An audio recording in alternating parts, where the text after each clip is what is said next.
19 मार्च 1986 रोजी साहेबराव करपे, त्यांची पत्नी आणि 4 मुलं यांनी सामूहिक आत्महत्या केली।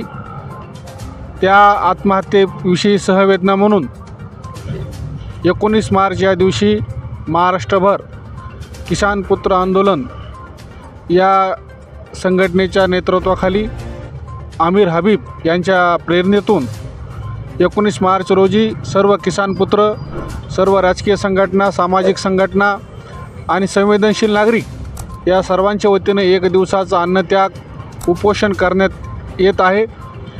त्याचाच एक भाग म्हणून आज रोजी आम्ही परतूर जिल्हा जालना येथे 4 लाख शेतकऱ्यांनी आपल्या देशामध्ये आत्महत्या केलेल्या आहेत। शासनानं चालू अधिवेशनातच सांगितलं आहे की 2706 शेतकऱ्यांनी महाराष्ट्रामध्ये या चालू वर्षी आत्महत्या केल्या आणि त्याच्या सगळ्यात दुर्दैवाची आणि दुःखाची गोष्ट की मंठा तालुक्यात, परतूर तालुक्याचा एक मतदारसंघाचा एक भाग म्हणजे मंठा तालुका, या मंठा तालुक्यात गेल्या वर्षी 14 शेतकऱ्यांनी आत्महत्या केल्या। दररोज सरासरी 7 ते 8 शेतकरी आत्महत्या करतात। याच्यापेक्षाही जास्त दुःखाची गोष्ट म्हणजे सरकार, समाज, जनता याचं समाजमन आता मरून गेलेलं आहे। हे लोकांनी स्वीकारलेले की लोक मरणारच आहेत, याच्याविषयी कोणालाही काही सुखदुःख वाटत नाही आहे। आणि म्हणून लोकांच्या मनात संवेदना जागृत करण्यासाठी मेलेले जे कुटुंब जे उघड्यावर पडलेले आहेत त्यांच्याविषयी आपलेपणा येण्यासाठी हे आंदोलन आज आम्ही या ठिकाणी करत आहोत। या आंदोलनाद्वारे आम्ही सरकारला एक मागणी करायलो की किमान 7व्या वेतन आयोगात चपराशाला, सगळ्यात खालचा नोकरी करणारा घटक म्हणजे प्रशासनातला सेवक चपराशी, त्याला 7व्या वेतनात किमान पगार हा 18,000 रुपये महिना सांगितलेला आहे। जे निव्वळ शेतीवर अवलंबून आहेत त्याला शासनानं सरसगट या देशाचं चपराशी तरी समजावं आणि त्या कुटुंबाला 18,000 रुपये महिना शासनानं द्यावा, अशी मागणी आम्ही या आंदोलनाच्या माध्यमातून सरकारकडे करत आहोत। चालू अधिवेशन आहे, या अधिवेशनामध्ये लोकांच्या जीवन मरणाशी अजिबात संबंध नसलेले मुद्दे हे चर्चेले गेलेले आहेत। आणि अधिवेशन म्हणजे काय, हे आमदाराच्या बापाचं पेंड नाही आहे, हा सामान्य जनतेचा पैसा आहे। या आमदाराचा पगार, त्यांना राहायची जागा, त्यांना जेवणात भेटणारी भत्ते, हे सगळं सामान्य लोकांच्या पैशातून त्या ठिकाणी जाते।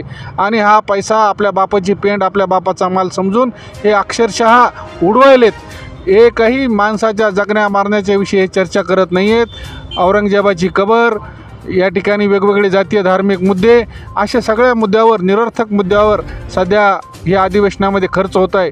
आमची एकच मागणी आहे की शेतकऱ्याच्या विषयी तुम्ही अधिवेशन बोलवा।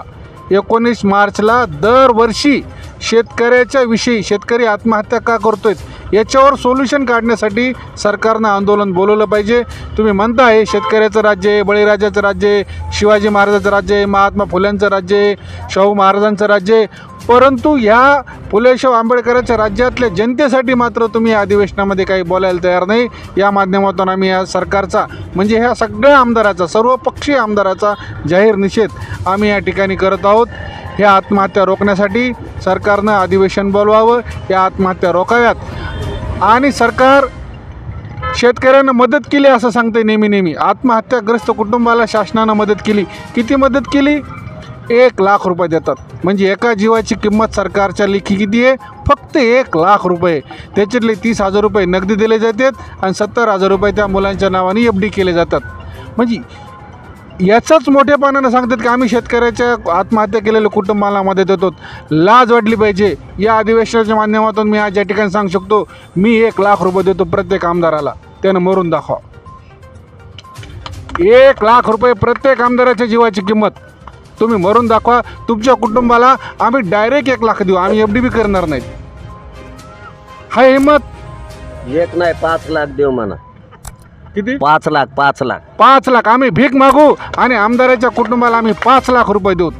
जर तुम्ही खरंच एका बापाच्या अवलाद असताल, मर्दाच्या अवलाद असताल तर तुम्ही आत्महत्या करून दाखवा। ही चेष्टा या महाराष्ट्र राज्यामध्ये चालू आहे।